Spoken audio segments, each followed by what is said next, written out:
नमस्कार विद्यार्थी मित्रांनो, मराठी शुद्ध लेखनाचे नियम सर्व वयोगटातील विद्यार्थ्यांसाठी व सर्व प्रकारच्या स्पर्धा परीक्षांसाठी उपयुक्त व्हिडिओमध्ये मी आपल्या सर्वांचे मनपूर्वक सहर्ष स्वागत करते।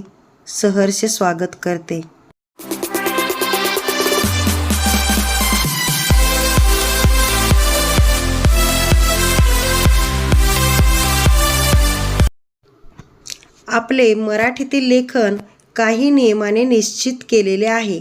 वाचणारे, लिहिणारे, ऐकणारे, बोलणारे असे आपण सर्व भाषेचा उपयोग करत असतो। आपण आपल्या मनातील आशय, विचार, कल्पना, भावना लिहून व्यक्त करतो। या सर्वांमध्ये समानता यावी यासाठी मराठी शुद्ध लेखनाचे काही नियम केलेले आहेत। चला तर आज आपण मराठी शुद्ध लेखनाचे मुख्य नियम कोणते आहेत आणि उपनियम कोणते आहेत हे समजून घेऊन काही उदाहरणांचा या ठिकाणी सराव करूया आणि मराठी भाषेमध्ये आपण शुद्ध लेखन करूया। चला तर विद्यार्थी मित्रांनो, आज आपण लेखन विषयक नियमांचे मुख्य भाग पाहूया। नंबर 1 आहे अनुस्वार कोठे द्यावेत। नंबर 2 शब्दाच्या शेवटी येणारे इकार व उकार केव्हा ऱ्हस्व वा दीर्घ लिहावेत। नंबर 3 आहे उपांत्य अक्षरातील इकार वा उकार कसा लिहावा। आणि नंबर 4 आहे इतर नियम। आणि या सर्व 4 प्रकाराचे उपनियम सुद्धा आहेत। तर यातील पहिला जो नियम आहे अनुस्वार, हा मुख्य नियमामध्ये पुन्हा उपनियम असतात। त्यातील पहिला उपनियम आहे ज्या अक्षराचा उच्चार नाकातून स्पष्टपणे होतो त्या अक्षरावर अनुस्वार द्यावा। आता उदाहरणार्थ आंबा या शब्दामध्ये आचा नाकातून उच्चार होतो म्हणून त्या ठिकाणी अनुस्वार द्यायचा आहे। तंतू या शब्दामध्ये तन म्हणजे नाकातून उच्चार होतो म्हणून तवर अनुस्वार दिलेला आहे। घंटा या शब्दामध्ये घचा नाकातून उच्चार होतो म्हणून घवर अनुस्वार दिलेला आहे। हिंग, सुंठ, गंमत, करंजी, गुलकंद, गंगा, कुंकू, तंटा, चिंच, उंट, कंकण, निबंध, अलंकार, अभिनंदन, थंड, कोंबडा, रांग, तिरंगा, कुटुंब।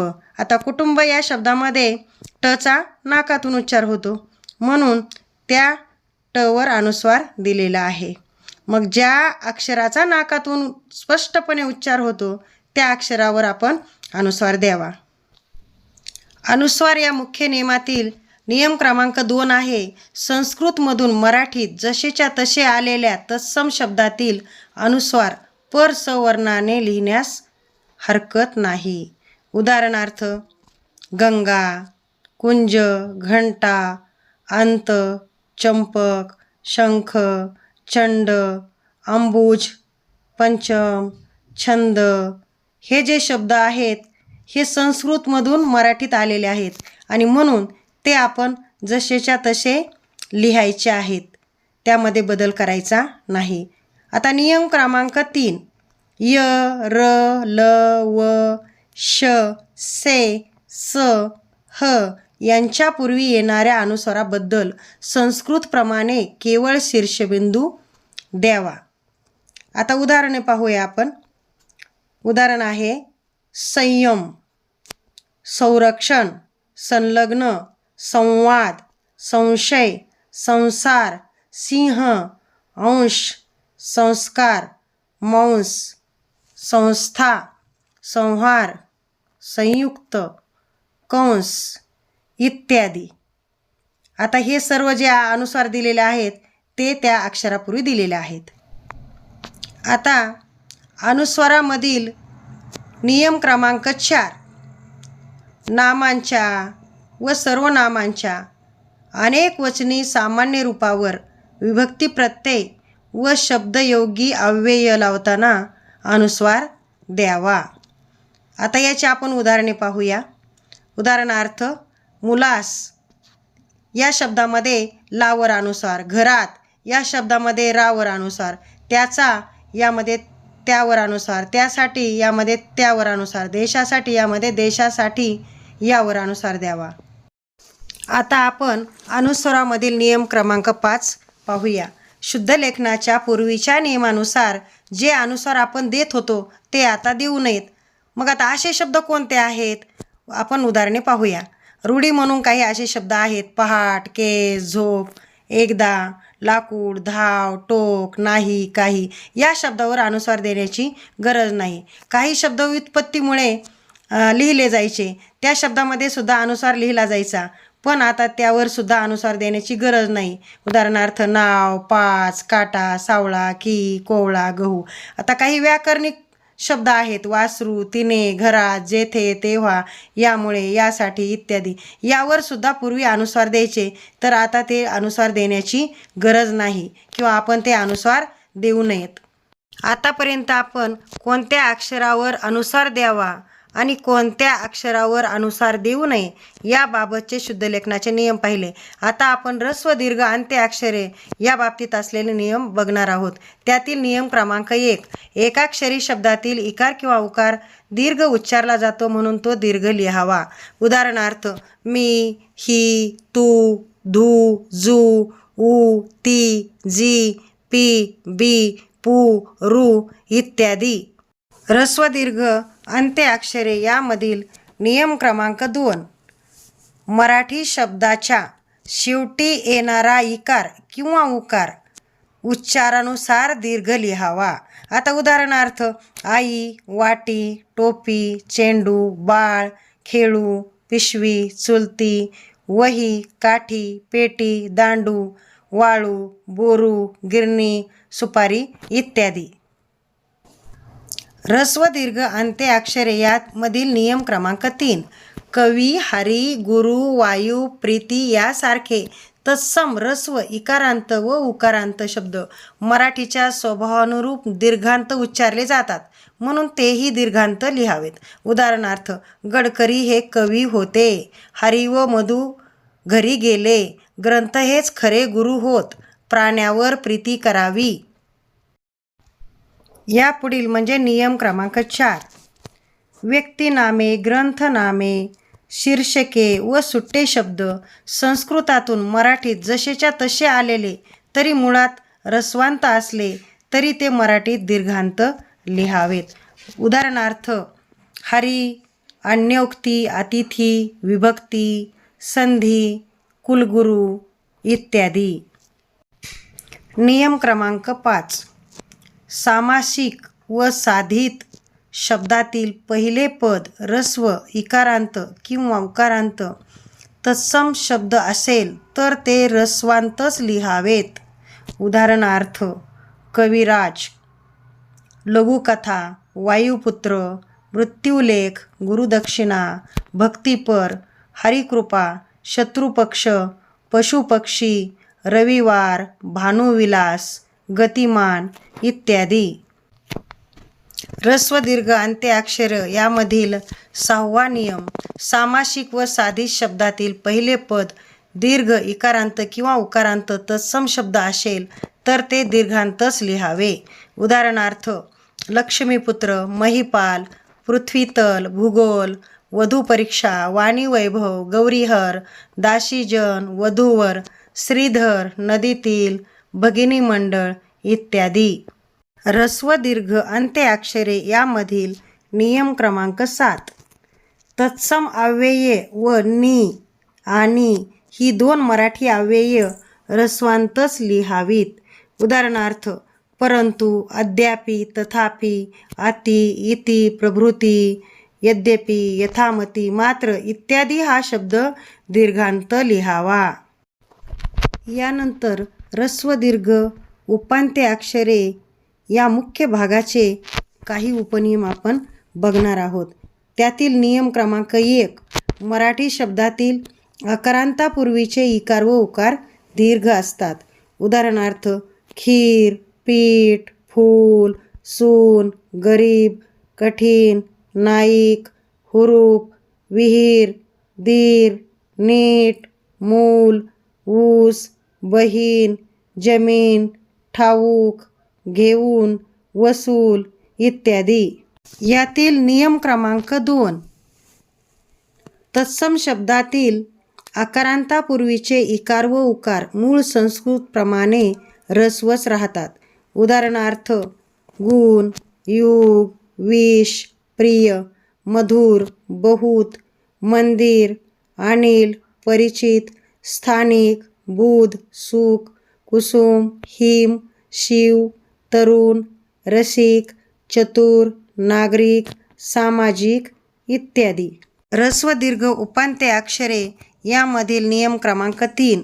मराठी शब्दातील अंत्य अक्षर दीर्घ स्वरांत असेल तर उपांत्य इकार व उकार ऱ्हस्व असतो. याची काही उदाहरणे पाहूया. किडा, गुणी, पिसू, मेहुणा, सरिता, वकिली, पाहिजे, दिवा, सुरी, सुरू, तालुका, गरिबी, महिना इत्यादी. नियम क्रमांक 4. तत्सम शब्दातील उपांत्य अक्षरे दीर्घ असतील तर ती मूळ संस्कृतातल्याप्रमाणे दीर्घ ठेवावीत. उदाहरणार्थ पूजा, भीती, प्रीती, पूर्व, दीप, पेढा, नवीन, संगीत, लीला, नीती, कीर्ती, चूर्ण, नीच, क्रीडा, शरीर, परीक्षा इत्यादी. यानंतर सामान्य रूप या मुख्य भागातील काही उपनियम आपण या ठिकाणी अभ्यासणार आहोत. नियम क्रमांक 1. इकारांत व उकारांत तत्सम शब्दाचे सामान्य रूप करताना अंत्यस्वर दीर्घ होतो. उदाहरणार्थ कवी, कवीला, कवीसाठी, गुरु, गुरुचा, गुरुपेक्षा इत्यादी. सामान्य रूप या मुख्य भागातील उपनियम क्रमांक 2. मराठी शब्दाचे उपांत्य अक्षर दीर्घ ई किंवा उ युक्त असेल तर त्याचे सामान्य रूप करताना ते उपांत्य अक्षर ऱ्हस्व उच्चारले जाते, म्हणून ते ऱ्हस्वच लिहावे. उदाहरणार्थ सून, सुनेला, चूल, चुलीपुढे, बहीण, बहिणीचा, नागपूर, नागपुरास इत्यादी. सामान्य रूप या मुख्य भागातील उपनियम क्रमांक 3. तत्सम शब्दाचे उपांत्य अक्षर दीर्घ ई किंवा उ युक्त असेल तर त्याचे सामान्य रूप करताना ते दीर्घच लिहावे. उदाहरणार्थ परीक्षा, परीक्षेत, परीक्षेसाठी. यानंतर आपण इतर नियमातील काही उपनियम अभ्यासणार आहोत. त्यातील उपनियम क्रमांक 1. एकारांत नामाचे सामान्य रूप याकारांत करावे. उदाहरणार्थ करणे, करण्यासाठी, पाहणे, पाहण्यास, भावे, भाव्यांचा, फडके, फडक्यांना. उपनियम क्रमांक 2. पुढील विशिष्ट शब्द खालीलप्रमाणे लिहावेत. उदाहरणार्थ कसे लिहायला पाहिजेत बघा. नागपूर यातील ऱ्हस्व उकार न लिहिता पचा दीर्घ उकार लिहावा. एखादा हा शब्द एखादा असा लिहावा. कोणचा असा न लिहिता कोणता लिहावा. हळूहळू हा शब्द ळचे दोन्ही उकार दीर्घ लिहावेत. उपनियम क्रमांक 3. लेखनात पात्राच्या किंवा वक्त्याच्या तोंडी बोलण्याची भाषा घालावी लागते. त्यावेळी तिचे स्वरूप बोलण्यातील उच्चाराप्रमाणे असावे. उपनियम क्रमांक 4. पुढील तत्सम शब्द मुळातल्याप्रमाणे व्यंजनांत म्हणजे शेवटच्या अक्षराचा पाय मोडून लिहिण्याची प्रथा होती. असे शब्द आता पुढीलप्रमाणे अकारांत लिहावेत. उदाहरणार्थ अर्थात, क्वचित, तस्मात, साक्षात, विद्वान, कदाचित, परिषद, पश्चात, किंचित, विद्युत, सम्राट, श्रीमान, भगवान, संसद इत्यादी. उपनियम क्रमांक 5. परकीय भाषेतील शब्द मराठीत लिहिताना ते त्या भाषेतील उच्चाराप्रमाणे लिहावेत. उपनियम क्रमांक 6. कवितेमध्ये ऱ्हस्व दीर्घांचे बंधन पाळता येत नसल्यामुळे वृत्तानुसार ऱ्हस्व दीर्घ लिहावेत. उपनियम क्रमांक 7. राहणे, पाहणे, वाहणे अशी रूपे लिहावीत. रहाणे, रहाणे, पहाणे, पहाणे, वहाणे, वहाणे अशी रूपे लिहू नयेत. मात्र आज्ञार्थी रूपे लिहिताना रहा, पहा, वहा याबरोबरच रहा, पहा, वहा ही रूपे लिहिण्यास हरकत नाही. इतर नियमातील शेवटचा म्हणजेच 8वा उपनियम आहे ही, हे शब्दयोगी अव्यय दीर्घांत लिहावे अन हा शब्द व्यंजनांत लिहावा. या व्हिडिओमध्ये आपण शुद्ध लेखनाचे जे मुख्य नियम आणि उपनियम उदाहरणासहित पाहिलेले आहेत. याचा जर नियमितपणे अभ्यास केला आणि हे नियम जर आपण पाठांतर केले तर आपलं मराठीचं जे शुद्ध लेखन आहे त्यात होणाऱ्या चुका निश्चितच टाळता येतील आणि आपण मराठी शुद्ध लेखन जसं आहे त्या नियमाप्रमाणे लिहू शकू.